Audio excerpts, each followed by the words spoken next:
भारत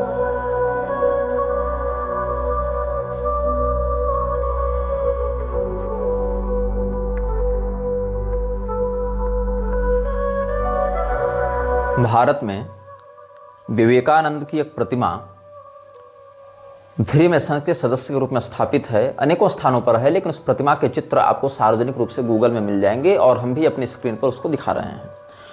इसमें पहले फ्रीमेसनरी का लोगो दिया हुआ है, फिर लिखा हुआ है bro Narendranath Datta Swami Vivekananda initiated into freemasonry on February 19th 1884 in lodge anchor and hope number 234 इसी कलकत्ता, इस प्रकार से इसने लिखा हुआ है। और जो ग्रैंड लॉज ऑफ इंडिया उसमें 15 अप्रैल को इनको फेलोक्राफ्ट की डिग्री दी गई, 15 अप्रैल 1884 को, and raised to the degree of master mason on May 20th 1884। और इस प्रतिमा का अनावरण किसने किया है? ब्रदर राजीव राव कृष्ण खंडेलवाल, ये नाम यहाँ पर है, जो grand master of the grand lodge of India in the presence of reverend brother Devendra Lal Thapar and reverend brother Javed Akhtar. कब किया गया था इसको इनॉग्रेट? 20 अगस्त 2019 को ये किया गया था इनॉग्रेट। और उस समय ये प्रमाणित किया गया कि Swami Vivekananda was a freemason. Rahul Vashisht ये भी वहां पर उपस्थित थे, और शांतनु मजूमदार, विशाल बख्शी, ज्ञानेंद्र नारायण सिंह, ये सब फ्रीमेसन्स के लोग वहां पर उपस्थित थे। ये शिलालेख का कथन है। अब विवेकानंद का तुम लोगों ने एक चित्र देखा होगा जिसमें विवेकानंद अपने दाहिने कंधे की ओर देख रहा है और विवेकानंद के हाथ ऐसी मुद्रा में है, ऐसी मुद्रा में, ऐसे ऐसे विवेकानंद का एक चित्र तुम लोगों को देखा गया हुआ तुम लोगों के द्वारा, और उस चित्र को हम स्क्रीन पर भी दिखा रहे हैं। अब ये चित्र सामान्यतः कोई भी एक ऐसे हाथ बांधकर व्यक्ति इधर उधर देख रहा है ऐसा प्रतीत हो सकता है, और सामान्य व्यक्ति के लिए इस मुद्रा का यही अर्थ भी है। लेकिन फ्रीमेसन्स के संस्था में इस मुद्रा का क्या अर्थ है, इसको हम स्पष्ट करेंगे एक दूसरे प्रमाण के साथ। हम आपको एक पुस्तक का संदर्भ दे रहे हैं, कोडेक्स मैजिका। कोडेक्स मैजिका के 208वें पृष्ठ में इस मुद्रा को दिखाया गया है। रिचर्डसन्स मॉनिटर ऑफ फ्रीमेसनरी के पेज 91 में इसका महत्व बताया गया है, जिसको कोडेक्स मैजिका ने कोट किया है। एक्स सिंबल इसको कहा जाता है, और एक्स सिंबल का मेसोनिक लॉज में क्या मतलब है, ये हम पढ़कर सुनाते हैं। One thing is for sure, the Masonic order uses the X not only for the revelatory 17th degree of Knights of East and West, but for others as well. In the Royal Arch Super Excellent Master degree, the first sign given is the crossing of hands over the breast or chest. This sign refers to the penalty assessed if any secrets learned are ever divulged. Then in the ritual ceremony for the select master degree, the second sign is made by crossing the hands and arms just below the neck and dropping them downward quickly. Again, this is a reminder of the disclosure penalty, which is to have the body butchered and quartered. In the ritual for the intimate secretary degree, an X pattern is employed. Richardson's monitor of Freemasonry reveals what happens in the lodge. ये हम आपको बता रहे हैं। अब जो ये मुद्रा है, ऐसी वाली एक मुद्रा जो छाती के पास हाथों को बांधने की है, और एक ऐसी मुद्रा है, ये दूसरी मुद्रा है। इन दोनों मुद्राओं में अभी मुझे ऐसे से याद आया कि कुछ लोग जो बीच में तमराज किलविश का नाम ले रहे थे, वहां भी अंधेरा कायम रहे महामी में, ऐसे वो लोग कहते थे, तो हाथों को ऐसे क्रॉस किया जाता था। लेकिन फ्रीमेसनरी लॉजेज में इसका या इसका क्या महत्व है, ये हम आपको बता रहे हैं। हाथों को अपने सीने के पास ऐसे बांधने की क्या मुद्रा का है, और अपने कंधे के पास हाथों को ऐसे बांधने की क्या मुद्रा का रहस्य है, ये मैं आपको समझाने वाला हूं। तो यहां कहा गया है, मैं आपको चित्र से इलस्ट्रेट करके भी दिखाऊंगा, इसको इलस्ट्रेट करके भी दिखाऊंगा, और मिस्र के कई प्राचीन राजाओं की इसी मुद्रा में मम्मी बनाई गई है और मूर्तियां भी बनाई गई हैं। जो लोग म्लेच्छराज को कल्पना बता रहे हैं या म्लेच्छराज को अर्वाचीन बता रहे हैं, उनको समझना चाहिए कि ये सब प्राचीन है, और प्राचीन होने के साथ साथ उस समय से इनकी श्रृंखला चलती आ रही। इनकी संस्थाओं के बस नाम बदलते हैं, रिब्रांडिंग की जाती है, तकनीक और विचारधारा नहीं बदलती है। तो यहाँ पर यह कहा गया है कि ये जो विवेकानंद वाला जो फोल्डिंग आर्म्स वाला जो साइन है, उस साइन का अर्थ है, this sign refers to the penalty assessed if any secrets learned are ever divulged. जो हमने तुमको फ्रीमेसनरी के तहत ज्ञान दिया है या जो रहस्य बताए हैं, यदि उन रहस्यों को तुम कहीं अन्यत्र प्रकाशित करते हो, डिस्क्लोज करते हो, तो तुमको दंडित किया जाएगा। इस बात को श्योर करने के लिए साइन बनाया जाता है कि हाँ, हम इस बात को शपथ पूर्वक स्वीकार करते हैं कि मैं दंडित होना स्वीकार करूंगा यदि मेरे द्वारा इन रहस्यों को कहीं डिस्क्लोज किया गया तो। और इससे सीनियर पोजीशन ये होती है, और इस पोजीशन में जिस व्यक्ति ने ये पोजीशन से शपथ ली है, इस मुद्रा से शपथ ली है, जो कि हायर रैंक होल्डर है, इसमें कहते हैं मास्टर डिग्री जिसको प्राप्त है, वो second sign is made by crossing the hands and arms just below the neck and dropping them downward quickly. तो ये क्या है, अगर आप रहस्य को डिस्क्लोज करते हैं तो आपके शरीर को टुकड़े टुकड़े करके मार के नष्ट कर दिया जाएगा, आपके छोटे छोटे टुकड़े कर दिए जाएंगे। Butchered and quartered, again this is a reminder of the disclosure penalty which is to have the body butchered and quartered. ये एक्स पैटर्न इसको कहा जाता है, और विवेकानंद का आपको ऐसा भी भाव देखने को मिला है, और विवेकानंद घोषित रूप से फ्रीमेसन्स का सदस्य था, ये हमने आपको बताया। बहुत से लोग मुझ पर केस मुकदमा इत्यादि करने की भी धमकी दे रहे हैं। तुम केस करो, मुकदमा करो, धमकी दो, चाहे जो दो, तुम्हारे विवेकानंद के या दयानंद के वकील बन जाने से, जैसे लोग कह रहे हैं ना कि इस पर तो दयानंद सरस्वती महर्षि का अपमान करने के लिए केस होना चाहिए, पुलिस केस होना चाहिए। तुम केस करो, चाहे मुकदमा करो, चाहे मर्डर करो, उससे ऐतिहासिक तथ्य नहीं बदलते, उससे इन संस्थाओं से इसका संबंध नहीं बदलता, उन संस्थाओं के प्रभाव में आकर इसने सनातन धर्म के विरुद्ध जो कार्य किया है वो भी नहीं बदलते। फैक्ट्स कांट बी इंटरपोलेटेड, और फैक्ट्स को हम बता रहे हैं, न कि किसी व्यक्ति विशेष को नीचा दिखा रहे हैं। अगर किसी व्यक्ति विशेष को ऐसा लग रहा है कि वो नीचा दिखाया जा रहा है, तो उसने ऐसा काम किया है कि उसको ऐसा एज्यूम करना पड़ रहा है कि ये मुझे गाली दे रहा है, जबकि मैं केवल फैक्ट्स पर बात कर रहा हूं कि ये घटना घटित हुई, और इस घटना का ये रेफरेंस है, ये संदर्भ है। इस बात पर तुम लोग समझ ही नहीं पा रहे हो। तुम लोगों की आंखों पर जो पट्टी बंध गई है, उसके आगे पीछे तुम कुछ देखना ही नहीं चाहते, सुनना ही नहीं चाहते, समझना ही नहीं चाहते। अब ये जो फ्रीमेसनरीज हैं, आप देखेंगे हिस्ट्री ऑफ फ्रीमेसनरी आप पढ़ेंगे तो उसमें क्या है, अबाउट द ईयर 1118 AD 1118 ईस्वी में Burgundian knight Hugh de Payens and 8 comrades bound themselves by covenant to the representative of the Latin Christian Church at Jerusalem to fight for, defend and protect the King of Heaven as represented by this church upon earth. Other members were added to the number, and quarters were provided for the brotherhood in a Mohammedan mosque which was used as a palace of the Christian King of Jerusalem. 1118 ईस्वी में Burgundian night के नेतृत्व में, जिसका नाम ह्यू de पैगनिस था, और उसके 8 योद्धाओं के एसोसिएशन के तहत जेरूसलेम में एक लैटिन क्रिश्चियन चर्च के प्रतिनिधि के रूप में इनकी टुकड़ी तैयार की गई थी युद्ध लड़ने के लिए, ताकि ये लोग अपनी जमीनों की रक्षा करें और अपने संस्थानों की रक्षा करें। और ये सब क्या हैं? ये सब छोटे छोटे संस्थान, अलग अलग जिहाद, अलग अलग नाइट टेम्पलर्स, ये सब जितने सब लेक्चराज की ही विशाल सेना के छोटे छोटे टुकड़ी के परिंदे हैं जो फड़फड़ाते रहते हैं और लोगों को क्षति पहुंचाते रहते हैं। इसके बाद क्या हुआ? If the knights templars had proper understanding of the ceremonies and ordinance of the Temple of Solomon, from what source was it obtained? Can this question be answered? Matthew Ramsay, a Scotch gentleman and writer on the subject, believed that Freemasonry had its origin with the Knights Templars. ये जो nights Templars बने ना ईसाइयत की रक्षा करने के लिए, freemasonry की ये जड़ थी, ऐसा बहुत से इतिहासकारों का मत है, और ऐसा बहुत से लोग मानते हैं कि फ्रीमेसनरी वास्तव में रिब्रांडिंग करके नाइट टेम्पलर्स को ही रीलॉन्च करने की व्यवस्था थी।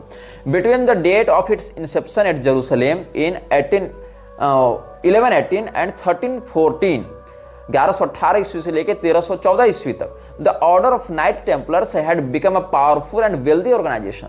They recognized alliances to no power above the church, of which the Pope was recognized head.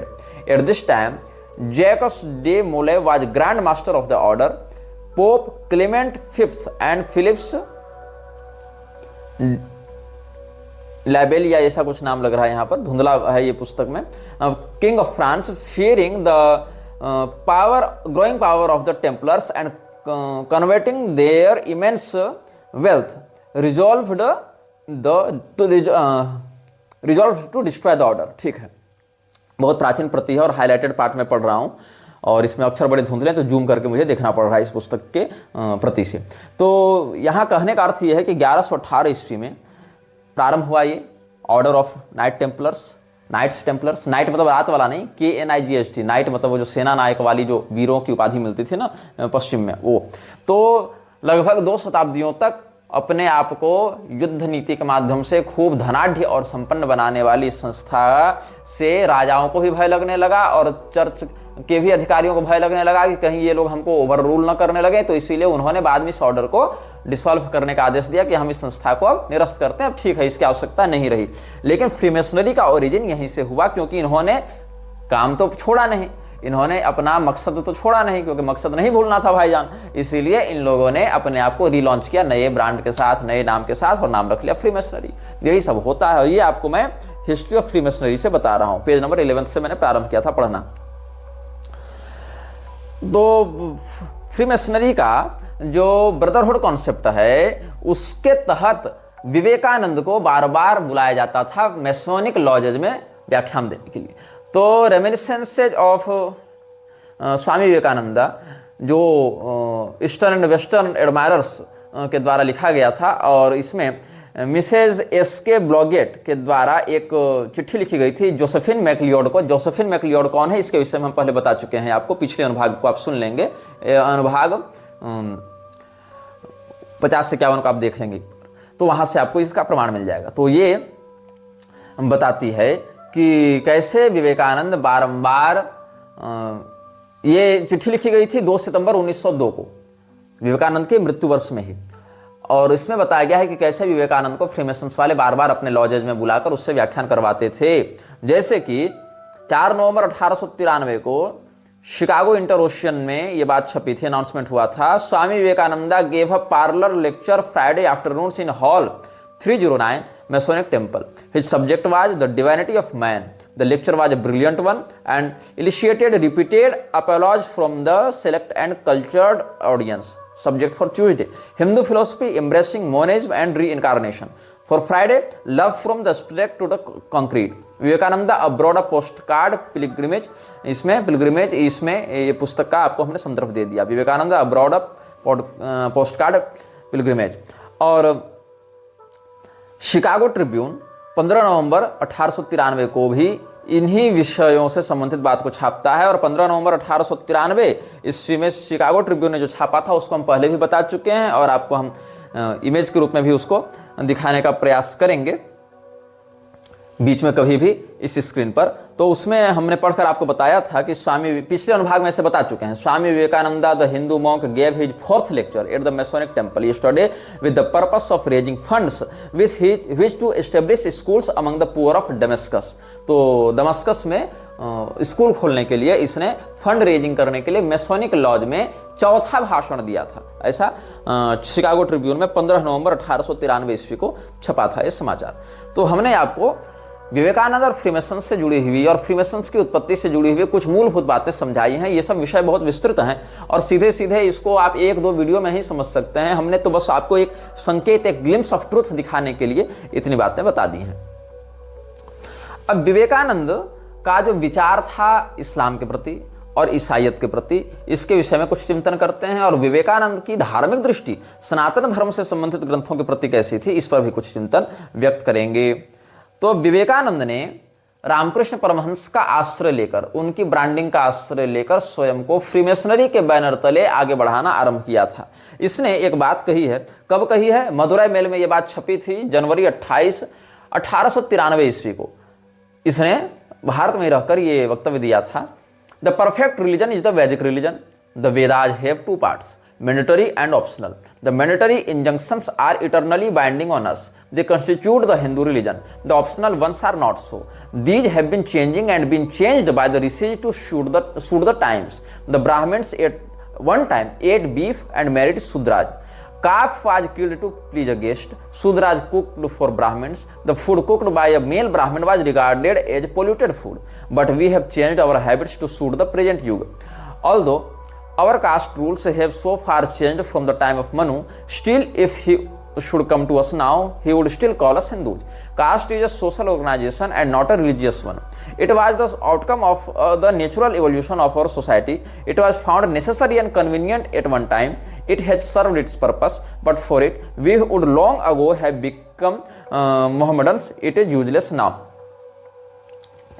It may be dispensed with. Hindu religion no longer requires the prop of the caste system. A Brahmin may intertwine with anybody, even a pariah. He wouldn't thereby lose his spirituality. A degree of spirituality that is destroyed by the touch of a pariah is a very poor quantity. It is almost at the 0 point.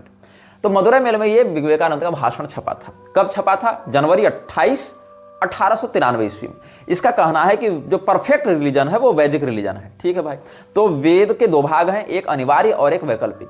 अब ये कहाँ वर्णित है इसका कोई उल्लेख नहीं है, लेकिन इसने अपना जोड़ दिया है कि मैंडेटरी और ऑप्शनल 2 पार्ट्स हैं। एक तो है कि हम मानने के लिए बाध्य हैं और दूसरा वैकल्पिक है। तो जो बाध्य है मानने के लिए वो तो हम लोगों को सदैव बांध कर रखेगा, लेकिन और वही हिंदू धर्म का मूल संविधान भी है।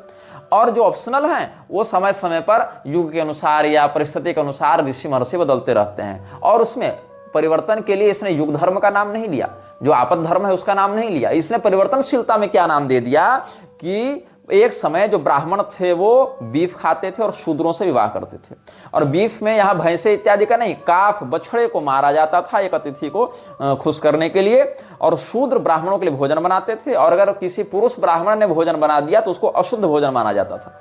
संदर्भ नो रेफरेंस, बस विवेकानंद ने कह दिया तो मान लेना है। ठीक है। फिर इसने कहा कि मनु के समय से अभी तक कास्टेज में बहुत अधिक परिवर्तित हुआ है, और अगर मनु आज हम लोग को देख लें तो हमको तभी हिंदू ही कहेंगे, जबकि मनु भगवान ने क्या कहा है? वैडाल वृत्ति नाम वांग मात्र नापिनार्चयित। ऐसे पाखंडियों को, धर्मध्वजियों का वाणी मात्र से भी सत्कार न करे, ये मनु महाराज की आज्ञा है। लेकिन मनु महाराज के नाम पर इसने अपना ही सिद्धांत, अपना कचड़ा घुसेड़ दिया, और इसने कहा कि जो बातें पहले कन्वीनियंट मानी जाती थी, आवश्यक मानी जाती थी, वो अब आवश्यक नहीं है, इसलिए हिंदू धर्म को अब जाति प्रथा छोड़ देनी चाहिए। अच्छा, जाति प्रथा का महत्व कब था? मुसलमानों से लड़ने के लिए था, और जाति प्रथा ने अपना काम कर दिया बहुत बढ़िया से, अब उसकी कोई आवश्यकता नहीं। अब तो हाल ये है कि अगर कोई ब्राह्मण चांडाल के साथ भी बैठकर भोजन कर रहा है तो इससे उसकी आध्यात्मिकता पर कोई प्रभाव नहीं पड़ेगा, और अगर प्रभाव पड़ रहा है उसकी आध्यात्मिकता पर तो समझना चाहिए उसके पास पहले भी आध्यात्मिकता के नाम पर कुछ नहीं था। हालांकि आध्यात्मिकता अलग विषय है, स्पिरिचुअलिटी अलग विषय है, लेकिन यहां पर हम स्पिरिचुअलिटी का अनुवाद आध्यात्मिकता के रूप में इसीलिए करेंगे क्योंकि इन लोगों के लिए ये सब पर्यायवाची शब्द हो जाते हैं। तो कहना ये इसी बात को चाह रहा है, भावार्थ के अनुसार हम बात कर रहे हैं। अब सोचो कि विवेकानंद स्वयं चिलम फूकता था, स्वयं मटन खाता था, स्वयं अंग्रेजी अमेरिकन महिलाओं से इरोटिक मजाक करता था, इरोटिक ह्यूमर का प्रयोग करता था, तो ऐसा व्यक्ति कहां से समझ पाएगा इन व्यवस्थाओं को, कहां से समझ पाएगा इन कर्म सिद्धांतों को? वो तो कहेगा है कि हमको हिंदू बने रहना है, लेकिन हमको सबसे रोटी बेटी करनी है। यही तो अंग्रेजों का भी उद्देश्य था। उत्साद्यमते जाति धर्मा कुल धर्माश्च शाश्वता, जाति धर्म कुल धर्म वर्ण धर्म को उन्मूलित कर दो तो 1-2 पीढ़ी न सही लेकिन तीसरी पीढ़ी जाते जाते तो ये लोग ऐसे भी म्लेच्छ बन जाएंगे। पहनावा ओढ़ावा म्लेच्छ हो ही गया, खान पान से म्लेच्छ हो ही गए, वैचारिकता से म्लेच्छ हो गए, तो केवल फार्म में लिखते रहोगे हम हिंदू हैं, उससे तुम्हारा जो हिंदू धर्म का जो मूलभूत संस्कार है वो तो बचेगा नहीं। अच्छा, अब आगे देखो, इसने संस्कृति के 4 अध्याय में तुम पढ़ लेना, ये बात मिलेगी। पांचजन्य पत्रिका ने 21 जनवरी 2023 को भी इस बात को छापा है। क्या छापा है? फिर फरवरी 1897 को मद्रास में, जो कि आज चेन्नई के नाम से जाना जाता है, हजारों लोगों को संबोधित करते हुए अपने भाषण भारत का भविष्य में स्वामी विवेकानंद संगठित होने का महत्व बताते हैं। क्या लिखता है? हमारे देशवासियों में से कोई व्यक्ति जब ऊपर उठने की चेष्टा करता है तब हम सब लोग उसे नीचे घसीटना चाहते हैं, किंतु यदि कोई विदेशी आकर हमें ठोकर मारता है तो हम समझते हैं कि ये ठीक है। हमें इन तुच्छताओं की आदत पड़ गई है, इसीलिए अब गुलामों को अपना मालिक आप बनना है, इसलिए दास भावना को छोड़ दो। अगले 50 वर्षों तक भारत माता को छोड़कर हमें किसी और किसी का ध्यान नहीं करना है। यही हमारी जाति की वास्तविक देवी है। सर्वत्र उसके हाथ दिखाई पड़ते हैं, सर्वत्र उसके पांव विराजमान है, सर्वत्र उसके कान हैं, और सब कुछ पर उसी देवी का प्रतिबिंब लगा हुआ है। अब भारत माता का वर्णन किस शास्त्र में है पता नहीं, भारत माता का ध्यान मंत्र विन्यास किस मंत्र शास्त्र में है पता नहीं, लेकिन इसने क्या कहा कि हम लोग को सभी देवी देवताओं को छोड़कर भूलकर केवल भारत माता की उपासना करना है। इससे क्या होता है? जो पारंपरिक देवताओं की शक्तियां समाप्त, और पूजा पाठ तो तुमको छोड़ना नहीं है, केवल देवता बदल लेना है। तो आज भारत माता को पूज लो। जीसस को कृष्ण के समान बताने वाले लोग तब तक बैकग्राउंड में तैयार किए ही जा रहे हैं। उधर ख्रिस्टी संहिता जौन मूर्ख छाप कर बैठा ही हुआ है, तो तुमको सनातन धर्म से भारत माता सेकुलरिज्म में आने में और भारत माता से ईसाई मुसलमान बनने में। कुछ ज्यादा समय नहीं लगेगा, ज्यादा मेहनत नहीं करनी पड़ेगी, इधर से काट दो उधर से जोड़ दो। तो मूल विहीन हिंदू मैं इन लोगों को कहता हूं, इनका मूल ही नहीं था, ये सब मूल विहीन हिंदू हैं। और अगर तुमको देशभक्ति करनी है तो उसके लिए हम सनातन धर्म की मान्य परंपरा को क्यों तोड़ें, क्यों उससे दूर जाएं? और 50 वर्षों तक करने के बाद क्या हम इतने उन्नत विकसित हो जाएंगे कि हमें भारत माता की भी जरूरत नहीं पड़ेगी, केवल ईसा मसीह से काम चल जाएगा, या फिर सब कुछ छोड़कर समाप्त कर देंगे, या फिर वापस लौटेंगे? इसकी क्या गारंटी? कुछ नहीं, बस हमने कह दिया तो ऐसा करो, तुम अपनी समस्त कुल परंपरा को छोड़कर ना विवेकानंद के पीछे चलो और सब देवी देवता को छोड़कर एक भारत माता की कल्पना करके भारत माता के नाम की एक मूर्ति बैठा दो और लगो धूप बत्ती करने उसको, उससे देश आजाद हो जाएगा, उससे विकसित हो जाएगा। ये इन लोगों का प्रपंच एक नया ही कल्ट बनाने का, इन लोगों का एक रिलीजियस कार्टल बनाने का काम प्रारंभ हो गया था। अब हम मदुरै में जब गया था विवेकानंद, तो वहां के हिंदुओं ने इसका स्वागत किया। तो स्वागत के उत्तर में इसने जो बात कही है उसको तुम सुनो, मैं पढ़कर बताता हूं, फिर हिंदी अर्थ भी बताऊंगा और इसके षड्यंत्र पर गौर करना। The first class of truths is chiefly embodied in our Vedas, our scriptures. The second in the Smritis, the Puranas, etc. We must remember that for all periods, the Vedas are the final goal and authority. And if the Puranas differ in any respect from the Vedas, the part of the Puranas is to be rejected without mercy. We find then that in all these Smritis, the teachings are different. One Smriti says, this is the custom and this should be the practice of this age. Another one says, this is the practice of this age and so forth. This is the achar which should be the custom of the Satya Yuga. And this is the achar which should be the custom of the Kali Yuga and so forth. Now this is one of the most glorious doctrines that you have. The eternal truths being based upon the nature of man will never change so long as man lives. They are for all times omnipresent universal virtues. But the Smritis speak generally of local circumstances, of duties arising from different environments, and they change in the course of time. This you have always to remember, that because a little social custom is going to be changed, you are not going to lose your religion, not at all. Remember, these customs have already been changed. There was a time in this very India when without eating beef, no Brahmin could remain a Brahmin. You read in the Vedas how when a sannyasi, a king or a great man came into a house, the best bullock was killed. Now in time it was found that as we were an agricultural race, killing the best bulls means annihilation of the race. Therefore the practice was stopped and a voice was raised against the killing of cows. Sometimes we find existing then what we now consider the most horrible customs. इसके विषय में पहले हम आपको बता चुके हैं। These in turn horrible customs, ठीक है। In course of time other laws had to be made. These in turn will have to go and other Smritis will come. This is one fact we have to learn, that the Vedas being eternal will be one and the same throughout all ages, but the Smritis will have an end. As time rolls on, more and more of Smritis will go, sages will come, and they will change and direct society into better channels, into duties and into paths which accord with the necessity of the age, and without which it is impossible that society can live. सरल भाषा में समझाऊं तो इसका कहना है, ऐसे पहले ये क्या कह चुका था, मदुरै में ही इसने जो भाषण दिया था उसमें इसने कहा कि वेद के दो भाग हैं, एक कूटस्थ भाग अपरिवर्तनीय भाग और दूसरा परिवर्तनीय वैकल्पिक भाग। अब क्या कहता है मदुरै में ही, ये क्या कहता है कि वेद जो है वो अपरिवर्तनीय होते हैं और उनको प्रथम श्रेणी का प्रमाण माना जाता है, प्रथम श्रेणी का सत्यबोधक माना जाता है, और पुराण स्मृति इत्यादि में जो बातें वेद विरुद्ध होती हैं उनको बिना किसी दया के निकाल दिया जाता है, उनको अमान्य कर दिया जाता है। ठीक भैया, लेकिन इसके बाद क्या कहता है कि एक स्मृति ये बात कहती है, दूसरी स्मृति ये बात कहती है, तीसरी स्मृति ये बात कहती है, सतयुग के स्मृति अलग है, कलयुग की स्मृति अलग है। इससे सिद्ध होता है कि जब जब जैसा जैसा समाज होता गया वैसा वैसा परिवर्तन होता गया। और इस बयान की आड़ में ये व्यक्ति ये सिद्ध करना चाहता है कि मांस खाओ तो भी हिंदू, न खाओ तो भी हिंदू, गांजा फूको तो भी हिंदू, न फूको तो भी हिंदू, ब्राह्मण चांडाल के साथ भोजन करे तो भी हिंदू, वर्णशंकर बच्चा पैदा करे तो भी हिंदू, और यहां तक कि इस्लामिक बॉडी में वेदांतिस्ट माइंड डाल दो तो भी हिंदू। मतलब इसका हिंदुत्व एकदम ऐसा दुर्बल दीनहीन हिंदू है कि ये रबड़ का लचीला हिंदू, जो अवसरवादी हिंदू, ये कुछ भी करना चाहता है और अपनी उन्मुक्तता, अपनी उच्छृंखलता को हिंदुत्व की आड़ में वैध ठहराना चाहता है। और यहां तक इसने कह दिया कि देख लो ना कैसे पहले ब्राह्मण लोग गाय खाते थे, राजा के सन्यासी के आने पर बछड़ा मारकर, गाय मारकर, बैल मारकर वो बीफ पार्टी करते थे, वो लोग खिलाते थे अतिथियों को, बाद में इसको बदल दिया गया। तो ऐसा थोड़ी है कि कानून ये सब के मैंडेटरी होते हैं, ये सब तो परिवर्तनशील हैं। और यहीं से विवेकानंद की विचारधारा को लेकर आरएसएस के लोग कहते हैं कि शास्त्रों को बदल देना चाहिए, समय अनुसार शास्त्रों में परिवर्तन होना चाहिए, और होता रहता है। और इसमें ऋषि महर्षियों का नाम देते हैं। हमारे ऋषि महर्षियों ने जो स्मृतियां बनाई, उनकी व्यापकता, उनके प्रमाण व्याप्ति, सब पर चर्चा की, साथ ही साथ कहां किस परिस्थिति में कितना परिवर्तन होना चाहिए और नहीं होना चाहिए, इस पर भी चर्चा की। यह नहीं कहा कि आगे मनमौजी रूप से सब परिवर्तन करते जाओ, बल्कि जिन बातों को परिवर्तनशील मानकर ये लोग वैध ठहराने में लगे हैं, उन बातों का तो निषेध कर दिया है ऋषियों ने कि ऐसा नहीं करना है।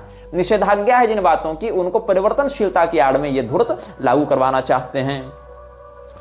अब एक और तुमको मैं पढ़कर बता रहा हूं, कहां से बता रहा हूं, जो इसने शेक्सपियर क्लब में बोला था, पैसेडेना कैलिफोर्निया। कब बोला था? 2 फरवरी 1900 ईस्वी में बोला था। और reproduced from Swami Vivekananda centenary memorial volume published by the Swami Vivekananda centenary Calcutta in 1963। वहां से पढ़कर बता रहा हूं, कुछ पैरा पढ़ूंगा और फिर उसका अर्थ बताऊंगा। एक एक पैरा पढ़ के अर्थ बता रहा हूं। This was the orthodoxy of India, what else was there, everything was divided, the whole society as it is today, though in a much more rigorous form than divided into castes, there is another thing to learn। क्या है भैया? जाति प्रथा के विरुद्ध कुछ बात बताना चाह रहा है। There is a tendency to make castes just going on here in the West, and I myself, I am a renegade. I have broken everything. I do not believe in caste individually. It has very good things in it. For myself, Lord help me, I would not have any caste. If he helps me, you understand what I mean by caste, and you are all trying to make it very fast. It is a hereditary trait for the Hindu. The Hindu said in olden times that life must be made easier and smoother. And what makes everything alive? Competition. Hereditary trade kills.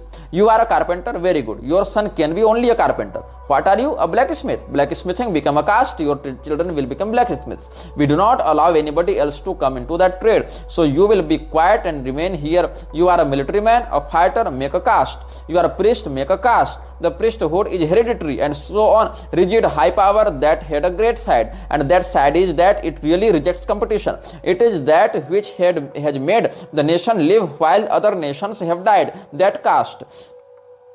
But there is a great evil. It checks individuality. I will have to be a carpenter because I am born a carpenter, but I do not like it. इसका यह कहना है कि भारत में जो जाति प्रथा है उसकी सबसे बुराई क्या है कि यहाँ पेशा को जन्म से जोड़ दिया गया कि अगर तुम बढ़ई हो तो तुम्हारी सारी पीढ़ियां बढ़ई होंगी, तुम अगर लुहार हो तो तुम्हारी सारी पीढ़ियां लुहार होंगी, तुम अगर पुजारी हो तो तुम्हारी सारी पीढ़ियां पुजारी होंगी। इससे क्या क्षति हो गई समाज की कि कंपटीशन समाप्त हो गया। कंपटीशन के कारण क्वालिटी डिफर करने लगी। और ये विवेकानंद का दावा है कि एक ही जाति के पास एक ही कर्म का अधिकार रहने से क्या होता है कि उसकी क्वालिटी समाप्त हो जाती है, क्योंकि कंपटीशन समाप्त हो जाता है, दूसरा व्यक्ति प्रतियोगी नहीं बन सकता।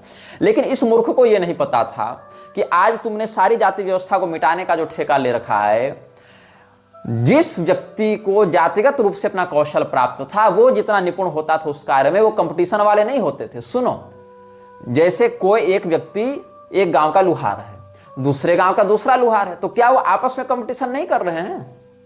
आपस में कंपटीशन नहीं हो सकता है। कोई एक व्यक्ति मान लो रथ बना रहा है और दूसरा भी रथकार व्यक्ति रथ बना रहा है, तो क्या उन दोनों में ट्रेड का कंपटीशन नहीं हो रहा है? क्या वो दोनों क्वालिटी के लिए नहीं लड़ेंगे? अच्छा, ये छोड़ दो, जब क्वालिटी के लिए वो लड़ेंगे तो क्या उसमें लड़ाई मतलब मारपीट नहीं, मतलब जो प्रतियोगिता होगी क्या उससे हमारी गुणवत्ता उच्च स्तर पर नहीं पहुंचेगी? आज क्या होता है, चलो तुमने जाति हटा दी, लेकिन तुमने सेक्टर्स तो बांट दिए, ऑटोमोबाइल सेक्टर तो बांट दिया। अब ऑटोमोबाइल सेक्टर में जितने लोग उनमें कंपटीशन क्यों नहीं हो रहा है या क्यों हो रहा है? क्या वो जाति पर आश्रित है? नहीं, वो उत्पाद पर आश्रित है। तो उनको कंपटीशन करना है कि हम गाड़ी बना रहे हैं तो हमारी गाड़ी दूसरी गाड़ी से बेहतर हो। वैसे ही एक लोहार जाति का व्यक्ति दूसरे लोहार जाति के व्यक्ति से क्या कहता है, अरे ठीक है तुमको जैसा बनाना है वैसा बनाओ और मुझे जैसा बनाना है वैसा बनाओ। ऐसा होता है क्या? क्या चित्रकार एक दूसरे से कंपटीशन नहीं करते? संगीतज्ञ नहीं करते क्या एक दूसरे से कंपटीशन? अरे भाई, यहां तो एक घराने में कितने संगीतज्ञ आपस में जुगलबंदी कर करके कंपटीशन करते हैं कि नहीं करते हैं? तो कोई डॉक्टर अगर पीढ़ियों से डॉक्टर है, उसका फैमिली बैकग्राउंड ही डॉक्टरी का रहा है, तो उसमें डॉक्टर बनने के गुण अत्यधिक सरलता से और सहजता से विकसित होते हैं। हेरिडिटरी होने से उसमें विकास जल्दी होता है। आज तुम जितने बड़े बड़े इंस्टीट्यूट देखते हो, जितने बड़े बड़े मंदिर देखते हो या मूर्तियां देखते हो, क्या कहते हो कि हमने वहां के कारीगरों से बनवाए, वो खानदानी कारीगर हैं, वो लोग सालों से यही काम कर रहे हैं, उनमें ये गुण आ गया है। क्यों किसी नौसिखिए से नहीं करते हो भाई? आखिर कंपनियां आज भी एक्सपीरियंस सर्टिफिकेट क्यों मांग रही हैं कि तुमने कहां कहां अभ्यास किया है दिखाओ? क्यों? कौशल के कारण। कौशल विकास योजना बनाने के लिए सरकार को फुर्सत है और इधर से सारे हाथ काटते जा रहे हैं कौशल वालों के। तो आज एक व्यक्ति पूरा जीवन जो सीखने में लगेगा, जो बढ़ई का काम सिखाने में लगेगा, वो व्यक्ति एक डॉक्टर के बेटे को बढ़ई का काम सिखाने में ध्यान देगा, तो क्या डॉक्टर का बेटा जो बचपन से केवल डॉक्टरी का परिवेश देखा है, क्या वो उसमें उतना निपुण हो पाएगा? बजाय डॉक्टरी के हाँ एक दो इक्का दुक्का अगर कहीं इधर उधर हो गए तो हो गए, लेकिन सामाजिक स्थिति में हेरिडिटरी जो है वो स्किल को डेवलप करती है, उसको मारती नहीं है। और विवेकानंद को ये सामान्य सी बात समझ में नहीं आई, क्योंकि अंग्रेजों का प्रधान लक्ष्य था उद्योग को समाप्त करना, भारत के कौशल को समाप्त करना और भारत को बेरोजगार करना, और उसको एक डिग्री पकड़ा देना और डिग्री के नाम पर उसको कहना कि तुमको रोटी हम देंगे। पहले हर व्यक्ति रोटी स्वयं कमाता था, उसके हाथ में स्वयं का रोजगार होता था। उसका बेटा 10 का फॉर्म भरते हुए सरकार की चापलूसी नहीं करता था कि हमको रोटी दे दो, हमको नौकरी दे दो। वो स्वयं का कौशल विकसित करता था, उस काम को दूसरा छीन नहीं सकता था, उसकी आजीविका सुनिश्चित होती थी। और अगर ठीक है तुमको बढ़ई का काम नहीं करना है तो तुम बढ़ई का वो कारीगरी मत करो, तुम व्यापारी बन जाओ। जो दूसरे लोग उत्पाद कर रहे हैं तुम उसके सप्लायर बन जाओ। ये क्या उसकी जाति से जुड़ा हुआ काम नहीं है? तुमको सप्लायर भी अगर नहीं बनना है तो कारू कर्म के अलावा जो दास कर्म है, जो सेवा कर्म है, वो भी तुम कर सकते हो। सर्विस सेक्टर में जाना निषिद्ध था क्या शूद्रों के लिए? ये भी तो मना नहीं है ना। तो विवेकानंद स्वयं एक प्रमादी व्यक्ति था, कर्मठ व्यक्ति नहीं था विवेकानंद।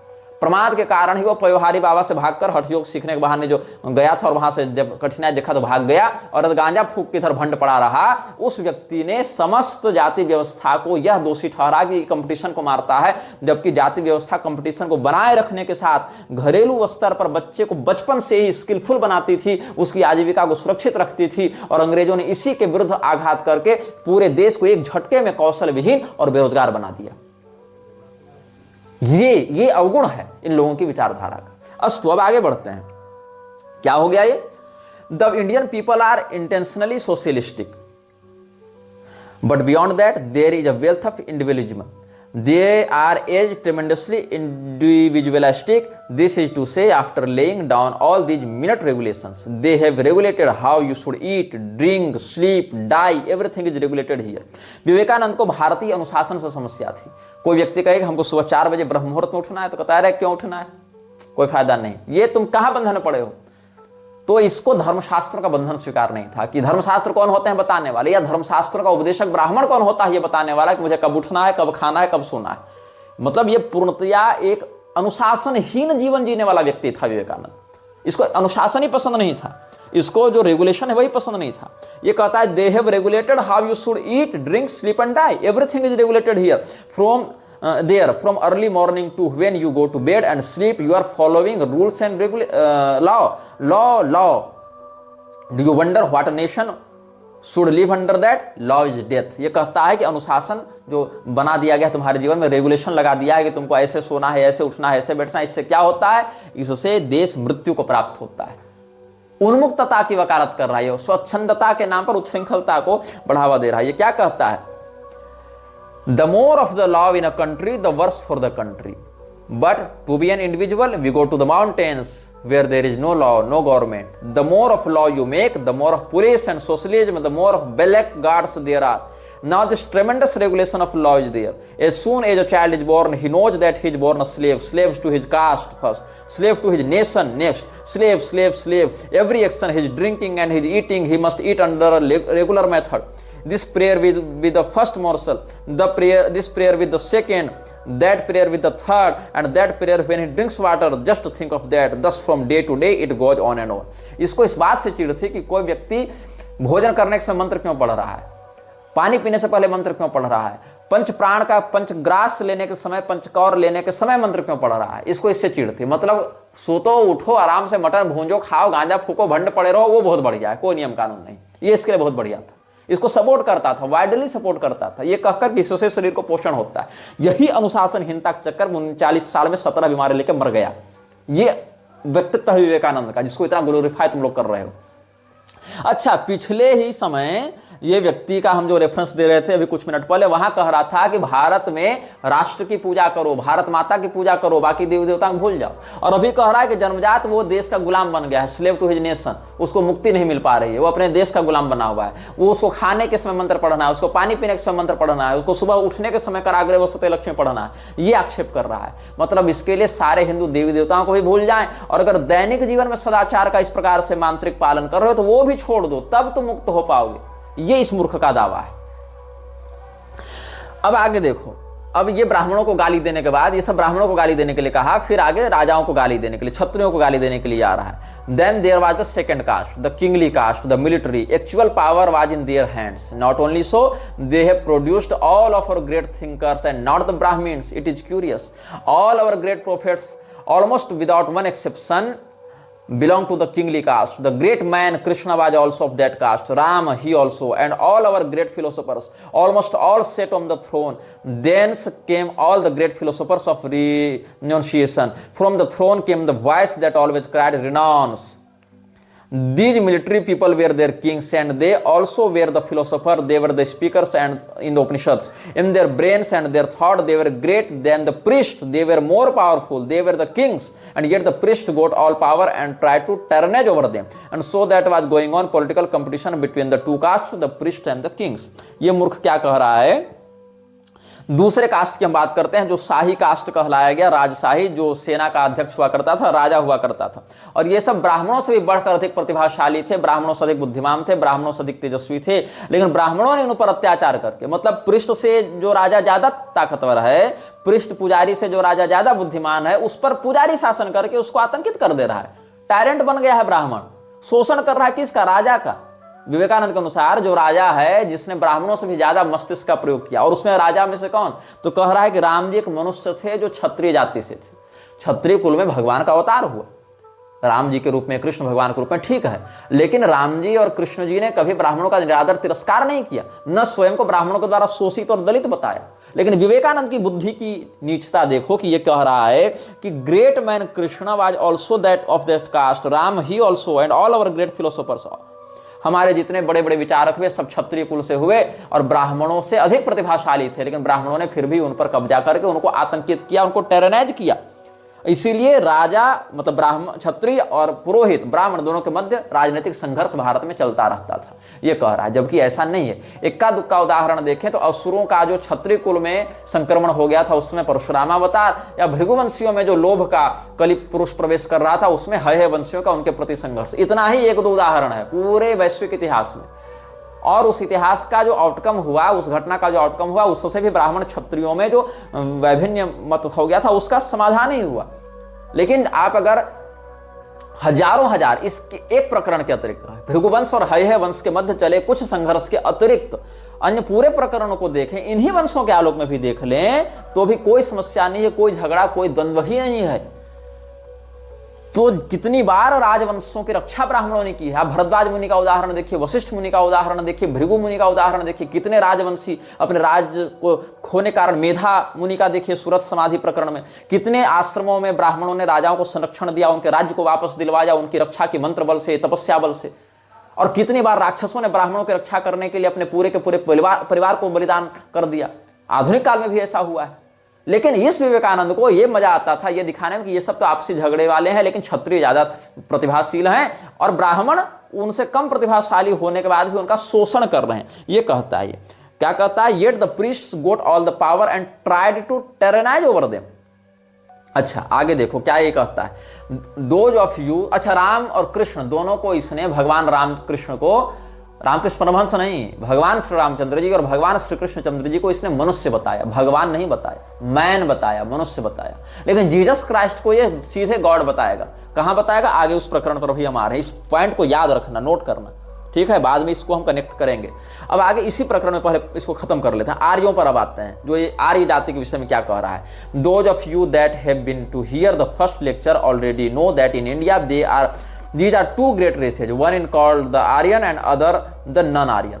अब ये अंग्रेजों की जो आर्यन थ्योरी है ना, आर्यन इन्वेजन थ्योरी, उसको यहाँ पर घुसा रहा है, लेकिन पूरे कॉपी नहीं कर रहा है, नहीं तो पर्दाफाश हो जाएगा ना, इसलिए आधी अधूरी बात बता रहा है। कहता है भारत में दो महान रेस हैं, रेशियल डिवीजन कर रहा है।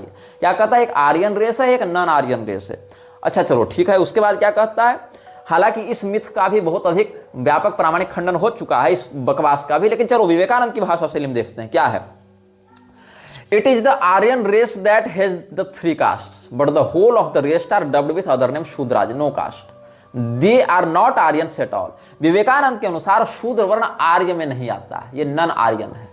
अंबेडकर ने शूद्रों को भी आर्य माना है, लेकिन विवेकानंद ने आर्य नहीं माना है। अब हाल यह है, अगर तुम अंबेडकर के विरुद्ध कुछ बोलते हो तब भी तुमको सरकार की प्रताड़ना झेलनी पड़ेगी, विवेकानंद के विरुद्ध बोलते हो तब भी तुमको सरकार की प्रताड़ना झेलनी पड़ेगी। अगर तुम अंबेडकर का समर्थन करते हुए कहते हो कि शूद्र आर्य हैं और विवेकानंद का खंडन करते हो, तो सरकार कहेगी तुम विवेकानंद का अपमान कर रहे हो, तुमको जेल में डाल देना चाहिए। और अगर तुम विवेकानंद का समर्थन करते हुए कहते हो कि शूद्र आर्य नहीं है और अंबेडकर ने गलत किया, ऐसा अगर तुम कहते हो तो अंबेडकर का अपमान करने के कारण तुमको सरकार जेल में डाल देगी। कुल मिलाके सरकार की औकात बस इतनी है कि अंबेडकर का नाम और विवेकानंद का नाम उठाकर तुम्हारे माथे पर इन दोनों को महापुरुष बताकर थोपने का काम सरकार का है। लेकिन इनमें से किसी एक को तुम अपनाकर अगर कुछ कहना भी चाहोगे तो सरकार तुमको जेल में डाल देगी। ये सरकार की दोगली नीति है, सरकार की लतखोरी। तो सरकार क्या है? सरकार वह मूर्ख संस्था है जो कि गांधी का भी फोटो छापती है, नेहरू का भी फोटो छापती है, जबकि गांधी और नेहरू जी दोनों अंबेडकर के विरुद्ध काम करते रहे और अंबेडकर का बीच में फोटो छाप देगी। और गांधी की अंबेडकर से नहीं बनती थी, अंबेडकर की नेहरू से नहीं बनती थी, सुभाष चंद्र बोस की भी इन लोगों से नहीं बनती थी, लेकिन फोटो सबका छाप देगी और इनमें से तुम्हारे माथे पर थोपेगी कि सबको तुम अपना बाप मान लो, सबके चरणों पर माथा टेकते रहो, और दोनों को बेचकर अपना काम बनाएगी। जबकि अंबेडकर और गांधी जीवन भर लड़ते रहे। तो या तो तुम अंबेडकर का सम्मान कर लो या गांधी का सम्मान कर लो। अगर गांधी का सम्मान करने के लिए चलो ठीक है, कोई कहे कि मैं गांधी जी को परम आदर्श मानता हूं, अगर तुम ये कह दो कि गांधी युवतियों के साथ नंगा सोता था तो सरकार को बहुत चिढ़ लगेगी। नहीं, गांधी का अपमान नहीं होना चाहिए, ये सब मत बोलो। अरे भैया, गांधी ने स्वयं अपनी सत्य के प्रयोग वाली पुस्तक में लिखा है, तो पुस्तक को बैन करो, कम से कम कहो गांधी ने गलत लिखा है। तो नहीं, पुस्तक भी बैन नहीं करेंगे। गांधी की पुस्तक भारत में कैसे बैन हो जाएगी? तो पुस्तक को हम छापेंगे, लेकिन तुम पुस्तक का रेफरेंस देकर चर्चा नहीं कर सकते हो। यह सरकार की गुंडागर्दी है। तो गांधी अगर नंगी युवतियों के साथ सो रहा है और ये बात गांधी खुद बता रहा है, तो सरकार उसको ना बैन करेगी ना तुमको बोलने देगी। अच्छा ठीक है, हम ऐसा करना चाहते हैं क्योंकि हम गांधी के अनुयायी हैं। अगर ऐसा कोई कह दे कि हम गांधी जी के बड़े भक्त हैं और गांधी जी ने सत्य का प्रयोग किया तो हम भी वही सत्य का प्रयोग ऐसे ही करेंगे, तो सरकार फिर से तुमको कहेगी कि तुम समाज में अश्लीलता फैला रहे हो, तुमको जेल में डाल देना चाहिए। चलो ठीक है भैया, हमको गांधी से कोई मतलब नहीं, हम अंबेडकर का समर्थन करेंगे, ऐसा अगर कोई कह दे। तो अंबेडकर ने कहा था कि हम भारतीय संविधान को जला देना चाहते हैं, तो हम अंबेडकर का समर्थन करते हुए भारतीय संविधान को अगर जलाने की बात करें तब भी सरकार को लहर जाएगा दिमाग कि नहीं, ये भी गलत काम है। सरकार के पास कोई नीति नहीं है, सरकार केवल टैक्स बनाकर लूटने वाला एक गिरोह है। सरकार एक कार्टेल है जो लोगों को टैक्स बटोर कर अपना खजाना भरने के लिए बनती है, अघोषित समझौते में। इसीलिए कांग्रेस की सरकार आती है अपना खजाना भरती है, भाजपा की आती है अपना खजाना भरती है और मूर्ख तुमको बनाती है। पूरा लोकतंत्र ही एक कार्टेल है, पूरा लोकतंत्र ही एक सिंडिकेट है, पूरा लोकतंत्र ही एक गिरोह है। इसमें अलग अलग माफिया हैं, judicial mafia, administrative mafia, electoral mafia, ये सब अलग अलग माफिया हैं। कोई विधायक बनकर लूट रहा है, कोई काला कोट पहनकर न्यायपालिका में घुसकर वहां से अपना माल बना रहा है, कोई IAS IPS का एग्जाम देकर वहां से अपना सिंडिकेट खड़ा कर रहा है। और इनको फंडिंग देने के लिए मेडिकल माफिया है, इनको इंटरटेनमेंट माफिया है, ड्रग कार्टल्स चल रहे हैं। ये पूरा का पूरा डेमोक्रेटिक कार्टल है, डेमोक्रेटिक सिंडिकेट है माफिया का, जिसमें अलग अलग डिविजन्स बने हुए हैं और ये सारे लोग मिलक्षराज की संस्था के तहत काम कर रहे हैं। अच्छा, अब हम आपको बता रहे हैं कैसे विवेकानंद ने कहा कि ब्राह्मण, क्षत्रिय, वैश्य ये 3 आर्य जाति में आते हैं और शूद्र अनार्य जाति में, नन आर्यन रेस में आते हैं। अच्छा ठीक है, अब विवेकानंद ने स्वयं को शूद्र कहा है कई जगहों पर, तो इसका अर्थ ये नन आर्यन हुआ। लेकिन जब ये नन आर्यन है तो फिर आर्य लोग इसको कैसे अपना आदर्श मान सकते हैं जब ये स्वयं को ही आर्य नहीं मान रहा है, तो अनार्य मान रहा है। तो अब आगे इसी के वाणी से पढ़कर बता रहे हैं, many people come from outside of India and they found the Shudras there the aborigines of the country. मतलब जो लोग मुझे ये कह रहे थे कि विवेकानंद मानता था कि आर्य यहीं के निवासी हैं, आर्यन निवेजन थ्योरी को नहीं मानता था, उनका खंडन विवेकानंद की बात से हम कर दे रहे हैं। कैसे ये आर्यन निवेजन थ्योरी को मानता था कि नहीं मानता था? ये क्या कहता है कि many people come from outside of India and they found the Shudras there, मतलब here the aborigines of the country. मतलब यहाँ के जो नन आर्यन है, शूद्र, वही वास्तविक बासिंदे हैं और आर्य लोग जो अब शूद्र के अलावा तो बाकी लोग बचे ना, क्योंकि शूद्र तो पहले से थे यहाँ पर, तो बाकी लोग बचे। बाकी लोग में कौन हुए? ब्राह्मण, क्षत्रिय, वैश्य, तो वही बाहर से आए ना फिर इस उक्ति का आधार पर।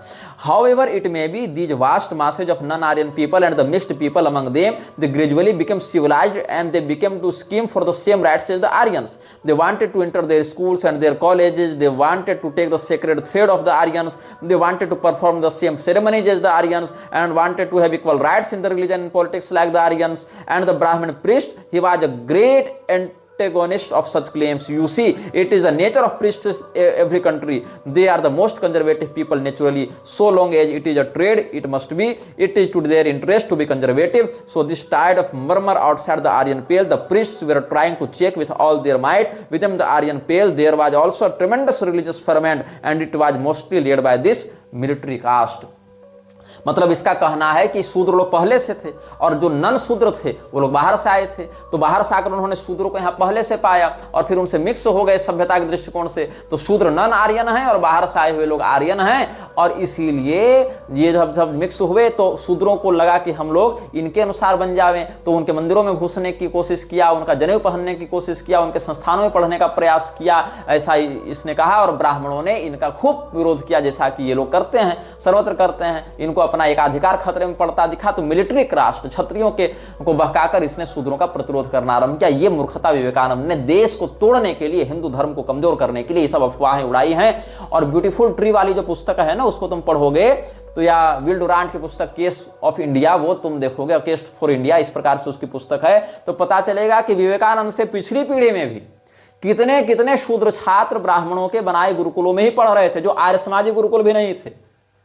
ये सब भी तुम वहां से रिपोर्ट निकाल कर देख सकते हो। लेकिन इस विवेकानंद को ये सब तो बोलना नहीं था, इसको अफवाह उड़ानी थी, रूमर्स उड़ाना था, ताकि सनातन धर्म में ब्राह्मणों के विरुद्ध माहौल तैयार हो और इसके फ्रीमेसनरी स्पॉन्सर्स का काम ठीक ठाक से सधे।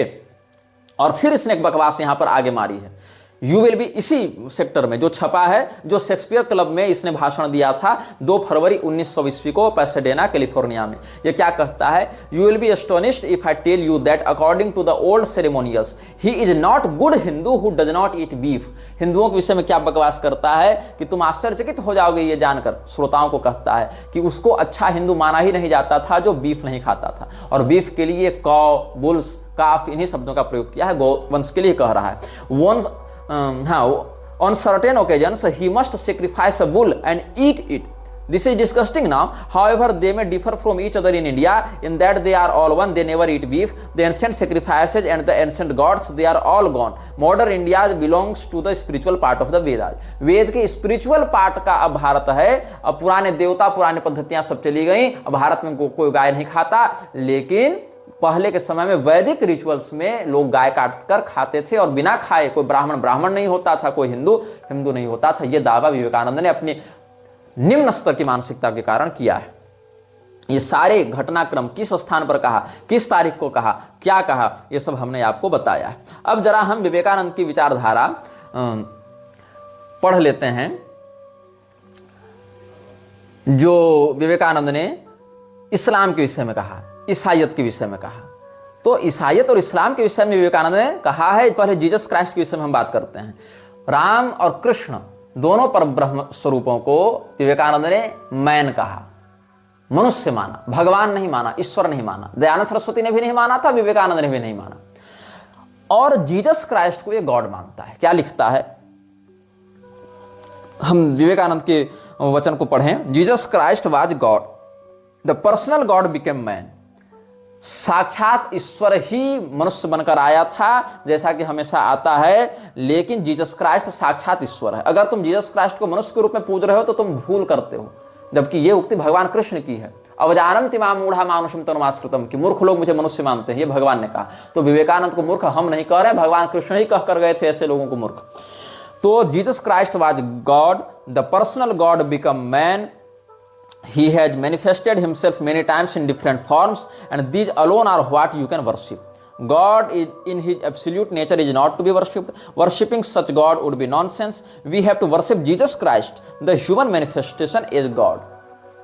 विवेकानंद ने यह नहीं कहा कि तुम भगवान कृष्ण की पूजा करो या भगवान राम की पूजा करो, वहां तो मैन बता दिया पिछले प्रमाण के आधार पर, अन्यत्र का संदर्भ नहीं, पहले इस संदर्भ पर हम चर्चा कर रहे हैं। लेकिन इसने क्या कहा कि जीसस क्राइस्ट गॉड हैं और वो व्यक्तिगत रूप से मनुष्य बनकर आए थे, और जैसा कि अनेक बार उसने अपने स्वरूप को बताया, अब चूंकि गॉड को उसके एब्सोल्यूट फॉर्म में पूजा नहीं किया जा सकता, उसकी पूजा नहीं हो सकती, इसलिए पूजा करने के लिए हम जिस स्वरूप का चयन करते हैं वो स्वरूप है जीसस क्राइस्ट। इसीलिए we have to worship Jesus Christ the human in manifestation as God. और इसने क्या कहा, भक्ति प्राप्त करने के लिए गीता पढ़कर ईसा को अपनाना चाहिए। क्या खिचड़ी पकाई इस व्यक्ति ने, इसने भगवत गीता अपने साथ रखी थी और थॉमस ए कैम्पिस की पुस्तक इमिटेशन ऑफ क्राइस्ट, ये दोनों अपने साथ रखी थी। तो इसने कहा था इन्हीं दोनों पुस्तकों को पढ़कर व्यक्ति को आध्यात्मिक बनाया जा सकता है। Swami Vivekananda was an admirer of Jesus Christ और Jesus of Nazareth between 1888 to 1893. When he traveled widely in many states of India, he had nothing but a kamandalu and 2 books with him, Bhagavad Gita and second, The Imitation of Christ, written by Thomas A. Kempis. His suggestion was to obtain bhakti, seek the company of holy men who have bhakti, and read books like the Gita and the Imitation of Christ. Always think of the attributes of God. ये विवेकानंद ने कहा है। तो विवेकानंद के विचारों को सुनकर तुम समझो ये कैसे पूरी तालमेल बैठा रहा था हिंदुओं को संकरता की ओर, हिंदुओं को कुल भ्रष्टता की ओर ढकेलने के लिए। और फ्रीमेसन्स से जुड़ी सभी संस्थाओं ने यही कॉमन मोनोपोली अपनाई है। चाहे तुम इस्कॉन को देख लो, चाहे रामकृष्ण मिशन को देख लो, चाहे तुम आर्य समाज को देख लो, चाहे थियोसॉफिकल सोसाइटी को देख लो, चाहे ब्रह्म समाज को देख लो, चाहे SRF को देख लो, चाहे आर्ट ऑफ लिविंग को देख लो, चाहे ईशा फाउंडेशन को देख लो, चाहे मातृ सदन को देख लो, चाहे गायत्री परिवार को देख लो, चाहे स्वामी नारायण को देख लो, चाहे सतलोक आश्रम देख लो, ये सारे मृक्षराज पोषित जितने संस्थान हैं, ये अर्धकुकुटी प्रयोग करके केवल हिंदुओं से थोड़ी थोड़ी बातों को चुराकर उनको अपनी सम्मोहक वाणी का प्रयोग करके इन्हीं सब बातों को ढकेलते हैं। और Christ is equal to God and God is equal to our Krishna Ram and our Brahma, ये सिद्ध करने में लगे रहते हैं। ये सारे लोग मूर्ख बनाने में लगे हुए हैं, उनको भी और हमको भी। लेकिन क्या है, वो तो पहले से मूर्ख बनाए गए हैं अपने ही लोगों के द्वारा, वो अलग से मूर्ख बनकर क्या बिगड़ेंगे। लेकिन हम अगर मूर्ख बनते हैं तो हमसे वह संपदा छीन कर ये ले जाएंगे जो संपदा हमें फिर पुनः अन्य स्थान से प्राप्त नहीं हो सकती है। इसीलिए इसने क्या कहा, philosophically speaking, there was no such human being living as Christ or Buddha. We saw God through them. In the Quran, Muhammad again and again repeats that Christ was never crucified. It was semblance. No one could crucify Christ. Christ को कभी crucify नहीं किया गया था, क्योंकि ऐसा करना संभव ही नहीं है। वो तो दिव्य आत्मा है ना, परमात्मा है। इसीलिए केवल क्राइस्ट का प्रतिनिधित्व करने वाले तत्व को ही सांकेतिक रूप से क्रूसिफाई किया गया था, ऐसा मोहम्मद ने कुरान में बार बार कहा है। यह दावा किसका है, विवेकानंद का है। तो विवेकानंद ने अंत में क्या कहा कि father is the existence out of which everything comes, son is that knowledge, it is in Christ that God will be manifest. God was everywhere in all beings before Christ, but in Christ we become conscious of him, this is God. The third is bliss, the Holy Spirit. As soon as you get this knowledge, you get bliss. As soon as you begin to have Christ within you, you have bliss, and that unifies the three. Holy father, son and spirit. ये अब बताओ, ये पूरी Christianity के सिद्धांत को तुम्हारे हृदय में स्थापित करने का प्रयास कर रहा है कि जैसे तुम ईसा की प्रतिष्ठा अपने हृदय में करोगे, तुमको आनंद की अनुभूति होगी और तुम उस परम सत्ता से एकाकार हो जाओगे। ये विवेकानंद ने कहा है। अब मैरी लूस ने एक पुस्तक लिखी थी, Swami Vivekananda in the West new discoveries, जिसको NW भी कहा जाता है। 6 वॉल्यूम में छपी थी, कलकत्ता से अद्वैत आश्रम ने छापा था, जो रामकृष्ण मिशन का एक ऑफ ईस्टर्न ब्रांच है। और 1983 से 87 के बीच में इसका प्रकाशन होता रहा। और इसमें उसने क्या कहा है, 4थे वॉल्यूम के पेज नंबर 276 में, for she also is the mother, ईसा की माँ भी जगत जननी है, विश्व माता है, इसीलिए हम उसकी पूजा करेंगे। ये विवेकानंद ने बयान दिया था। और ये कब दिया था, जब 1896 ईस्वी में स्विट्जरलैंड के एक चैपल में वर्जिन मैरी के चरणों में ये फूल चढ़ा रहा था विवेकानंद। उधर ये वर्जिन मैरी की पूजा कर सकता है माँ बोलकर, लेकिन इधर ये सनातनी देवी देवताओं को भूल जाने के लिए हिंदुओं को बहकाता है। और कहो कि अब हिंदू तो कहेगा हमको तो कुछ चाहिए, तो उसको एक लॉलीपॉप पकड़ा देता है, तुम भारत माता की पूजा करो ना, उधर मैरी की पूजा करो। क्यों, for she is also the mother, she also is the mother. और इधर भारत माता के नाम से काल्पनिक मूर्ति बैठाकर और शास्त्रीय विधा से उसके पीछे भागो, लेकिन शास्त्रीय देवी देवताओं को भूल जाओ, क्योंकि इसी चक्कर में भारत गुलाम बना है। ये विवेकानंद का कहना था। और विवेकानंद ने यह भी कहा था, had I lived in Palestine in the days of Jesus of Nazareth I would have washed his feet not with my tears but with my hearts blood. अगर मैं ईसा के समय होता, फलस्तीन में होता, तो नाजरत के जीसस के चरणों को मैं अपने हृदय से खून निकाल कर धोता, अपने आंसुओं से नहीं धोता। मतलब आंसुओं से पैर धोना तो बहुत बड़ी बात है कि बहुत प्रेम करता है, बहुत सम्मान करता है, तब आंसुओं से पैर धोता। तो आंसुओं से पैर हम नहीं धोएंगे, हम तो इतना अधिक सम्मान करते हैं जीसस का, ऐसा विवेकानंद ने कहा कि हम अपने हृदय से खून निकालकर जीसस का पैर धोएंगे। अगर हम उस समय होते तो हम ऐसा करते, ऐसा विवेकानंद ने कहा था। अब विवेकानंद का एक भाषण है क्रिश्चियनिटी इन इंडिया। हालांकि धर्मांतरण के विरुद्ध विवेकानंद ने कहा है कई बार, लेकिन विवेकानंद का यह कहना था कि तुम हिंदू से क्रिश्चियन मत बनो, तुम हिंदुत्व को छोड़कर वन रिलीजन में आ जाओ जिसकी अवधारणा हम लेकर चलते हैं, जहां ना कोई वेद होगा, ना बाइबल होगा, ना कुरान होगा। हालांकि बाद में फिर उसने क्या कहा कि अपने हृदय में ईसा की स्थापना करो ताकि तुम ब्लिस को अनुभव कर सको, तुम होली फादर को अनुभव कर सको। ये इसने कहा अंत में। और यह भी कह दिया कोई बात नहीं, अगर उधर नहीं जाना है तो मेरे पास दूसरी स्कीम है, सारी स्कीम उपलब्ध है ना, कि इस्लामिक बॉडी में वेदांती दिमाग की प्रतिष्ठा कर दो। सारा घालमेल, सारी खिचड़ी इसको पकानी थी। रोमिया रोला ने विवेकानंद की एक फ्रेंच भाषा में जीवनी प्रकाशित करवाई थी, तो उसमें वह लिखता है कि फॉर लॉन्ग डेज ही, मतलब Ramakrishna, subjected himself to various kinds of discipline to realise the Mohammedan idea of all powerful Allah. He let his beard grow, he fed himself on Muslim diet, he completely repeated the Quran. और आगे वहां पर क्या कहा गया है, during his practice of Islam he repeated the name of Allah and said namaz thrice daily. During this while he dressed and ate like Muslim. Another biographical work Ramakrishna Panth by Akshay Sen provides some more details. A Muslim cook was brought who instructed the Brahman cook how to wear lungi and cook like Muslim way. We are also told that at this time Ramakrishna felt a great urge to take beef. However, this urge could not be satisfied openly, but one day as he sat on the banks of Ganges, a carcass of cow was floating by. He entered the body of a dog hastily and tasted the flesh of the cow. His Muslim sadhana was not completed. All this is highly comic, but it holds an important position in the mission. The lawyers in the mission did not forget to argue in the court that Ramakrishna was on the verge of eating beef. This was meant to prove that he was indifferent Hindu and not far from being a devout Muslim. The mission won the case.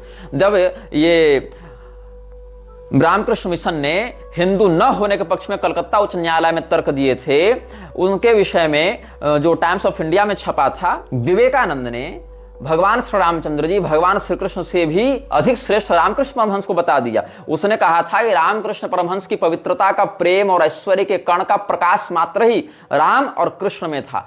पत्रावली का देखिएगा भाग 1, उसमें क्या कहते हैं कि सत्ययुग का आरंभ रामकृष्ण के अवतार की जन्मतिथि से हुआ था, इस प्रकार से। और यह भी कहा कि भगवान श्री कृष्ण का जन्म हुआ था या नहीं हुआ था यह हम निश्चित रूप से नहीं कह सकते, लेकिन भगवान रामकृष्ण ईश्वर के अवतार थे, इसमें मुझे कोई संदेह नहीं है। बल्कि राम और रामकृष्ण परमहंस तो इन सब की अपेक्षा अधिक आधुनिक और पूर्ण है। यह पत्रावली का दूसरा भाग में आपको मिल जाएगा। तो ये लोग स्वयं को हिंदू अब नहीं मानते, ये लोग पहले भी हिंदू नहीं मानते थे, बस इनको मौके की तलाश में थी कि कैसे स्वयं को हिंदू से अलग कर दिया जाए और हिंदुओं को मूर्ख बनाया जाए धर्म, अध्यात्म और भाषणबाजी के नाम पर। यह वीडियो जल्द ही हटा दिया जा सकता है, कृपया थर्ड पार्टी ऐप्स का उपयोग करके डाउनलोड करें। आप इस वीडियो को अपने चैनल पर फिर से अपलोड भी कर सकते हैं।